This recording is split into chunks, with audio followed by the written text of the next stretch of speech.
আমরা আসছি তো অনেক দূর থেকে আসছি, আশা করতেছি কক্সবাজার থেকে আসছিলাম, আশা হলো যে আমাদের দূর থেকে আসতেছি, এটা ম্যাচটা দেখতে পারি নাই না।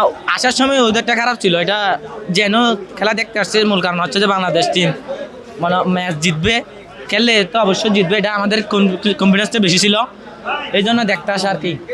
অনেক খারাপ লাগছে, কিন্তু বিসিবিকে ধন্যবাদ দিতে হয়, আমাদের টিকিটের টাকা ফেরত দেবে বলছে। ক্রিকেটের মায়া থেকে ক্রিকেট দেখা, ক্রিকেটের মায়া থেকে টিকিট কাটছি, টিকিট কেটে এসে খেলা দেখতে আসছিলাম। দুর্ভাগ্যবশত খেলা আর দেখা হয় নাই বৃষ্টির কারণে।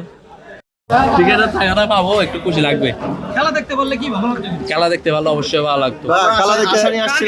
আসছি তো খেলা দেখতে, আসছি যে আমি আসলে এই সাকলাইনের খেলা দেখতে, আমি সাকলাইনের ফ্যান, সাকলাইন ট্যাপ টেনিস থেকে আসছে, আমি একজন ট্যাপ টেনিস প্লেয়ার, আমি চাইছিলাম সাকলাইন আজকে স্কোয়ার থাকবে, একটা ভালো ইনিংস দিবে, একটা ভালো বল করবে, এরকম একটা পথ।